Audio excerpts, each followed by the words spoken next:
अगर कोई आपको इग्नोर करे तो क्या करें। आज के इस वीडियो में हम लोग जानने वाले हैं कि अगर आप जिससे बहुत ही बेहद ही प्यार करते हैं और अगर वो आपको इग्नोर करे तो आपको क्या करना चाहिए उस कंडीशन में। अगर कोई आपको इग्नोर करे तो सबसे पहले अपने इमोशंस को समझना जरूरी है। सबसे पहले आप अपने बारे में सोचो और खुद के बारे में थोड़ा सा अकेले में समझो, है ना। ठीक है, फिर आप ये स्टेप्स ले सकते हो, कुछ स्टेप्स है जिनको आप फॉलो कर सकते हो। नंबर फर्स्ट पे आता है कि वजह समझने की कोशिश करो। सबसे पहले आपको ये नहीं कि स्टार्टिंग में कि इग्नोर कर रहा है तो आपको कुछ और ही मतलब लगाना है, अपने मन से कुछ भी सोच लेना, ऐसा नहीं है। हो सकता है उसका कुछ ऐसा भी प्रॉब्लम हो सकता है उसकी लाइफ में, तो आपको जानने की कोशिश करना है कि आखिर किस वजह से हमको इग्नोर किया जा रहा है, आखिर रीजन क्या। पहले सबसे नंबर फर्स्ट पॉइंट में आपको ये जानने की कोशिश करना है। शायद सामने वाले के पास पर्सनल रीजन हो सकता है, या डायरेक्ट या पोलाइटली आपको पूछना है, प्यार से पूछना है, एक ऑप्शन तो हो ही सकता है। सेकेंड नंबर पे क्या है, सेल्फ रेस्पेक्ट रखो। हमेशा अपना खुद का सेल्फ रेस्पेक्ट रखो। अगर आपके पास खुद का सेल्फ रेस्पेक्ट नहीं है, अगर आप उसके इग्नोर करने के बावजूद आप बार बार उसको इम्प्रेस किए जा रहे हो, उसको मना रहे हो बार बार, उसको कोई फर्क ही नहीं पड़ता है, तो फिर आपको उसको मनाने का या उसको कितना भी आप पीछे उसके पढ़ने का कोई फर्क नहीं पड़ता है। तो वहां पे आप क्या करते हो, आप खुद का अपना सेल्फ रेस्पेक्ट गिराते हो। तो सबसे इंपॉर्टेंट होता है सेल्फ रेस्पेक्ट। जब तक आप खुद को इंपॉर्टेंस नहीं दोगे तब तक सामने वाला आपको इंपॉर्टेंस नहीं देगा।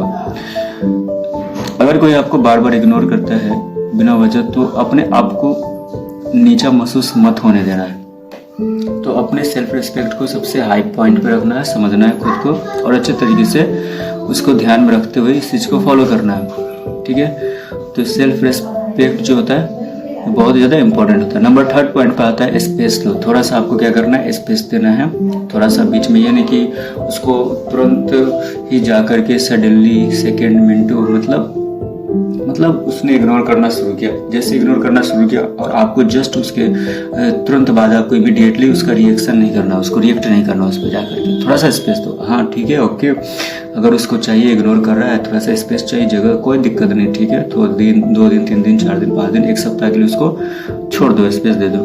कुछ बात नहीं करना, कुछ भी नहीं बोलना, कोई जवाब नहीं देना, कुछ भी नहीं, उनसे थोड़ा भी कुछ करना ही नहीं है, सीधा एकदम साइलेंट हो जाना।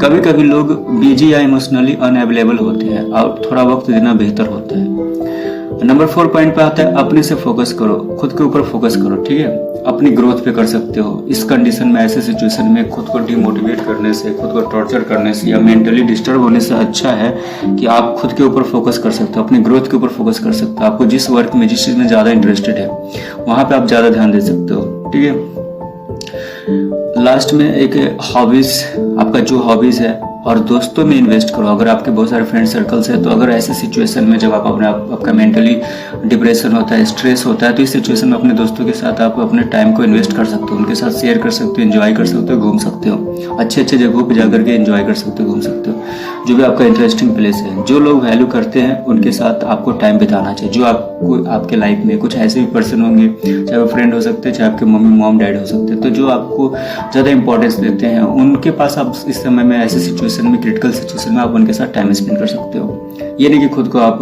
डिमोरलाइज कर लो या डिमोटिव कर लो। यार बहुत ही ज़्यादा क्रिटिकल सिचुएशन होता है, ऐसे में बंदा जो होता है ना पूरा का पूरा टूट जाता है। तो मैं नहीं चाहता कि आप इस सिचुएशन से गुजरो, तो खुद के ऊपर ऐसा ना हो, इसलिए अपने कुछ ऐसे दोस्त बनाओ, फ्रेंड सर्कल बनाओ, है ना, जो आपके साथ, उसके साथ अपने सारी मन की बातें भड़ास निकाल सको। नंबर 5 पॉइंट में होता है लेट गो इफ नीडेड। हर रिश्ते को फोर्स नहीं किया जा सकता। आप जो चीज़ आप जबरदस्ती किसी चीज़ को नहीं रख सकते। किसी को जबरदस्ती आप चाहोगे पैर पकड़ लो, कितना भी कर लो, तो वो आपके पास अगर जो रहने वाला हो तो रुक जाता है। उसको कितना भी आप फोर्स करो नहीं करो, उससे कोई फर्क नहीं पड़ता है। तो अगर उसको रुकना होगा तो रुकेगा, अगर उसको जाना होगा तो जाएगा। अगर कोई तो छोड़ देना चाहिए। एक स्ट्रॉन्ग डिसीजन होता है, ये सबसे इम्पोर्टेंट डिसीजन है। तो आपको वहाँ पे एंड ऑफ द एंड, अगर वो कंटिन्यूअसली ऐसा कर रहा है, इग्नोर कर रहा है, तो आपको सीधा वहाँ से क्या करना है, उसको छोड़ देना हमेशा के लिए, ऑलवेज टाइम। ठीक है, तो ये सारी चीज़ें, खुद को डिमोटिवेट करके खुद को स्ट्रेस या डिप्रेशन में नहीं जाना है। ठीक है, इससे कोई फायदा नहीं होने वाला है। अगर उसको आना होगा थोड़ा सा स्पेस देना है। इन सारे नियमों को, ये जो 5 पॉइंट्स हैं, इसको आप फॉलो कर लोगे तो हो सकता है कि आपके लाइफ में बहुत सारे चेंजेस हो सकते हैं, बदलाव हो सकते हैं, परिवर्तन हो सकते हैं। ठीक है यार, लाइफ बहुत बड़ी है, छोटी नहीं है। लाइफ को एंजॉय करना सीखो। यानी कि किसी छोटे मोटे मैटर की वजह से, छोटे काम इंसान की वजह से आप खुद की लाइफ को ऐसे पहले कर दो, खराब कर दो। अपने मम्मी पापा के बारे में सोचो, मॉम डैड के बारे में सोचो जिसने आपको पाल, उसके बड़ा किया, इतना बड़ा किया, उसके बारे में आप सोच ही सकते हो ना। लाइफ में कुछ बड़ा करो, उनके लिए करो। लाइफ में बहुत लोग हैं जो आपसे प्यार करते हैं, तो आप उनके साथ रहो, ज़्यादा टाइम स्पेंड करो। ठीक है, शायद आप लोगों को समझ में आ गया होगा कि मैं क्या कहना चाहता हूँ।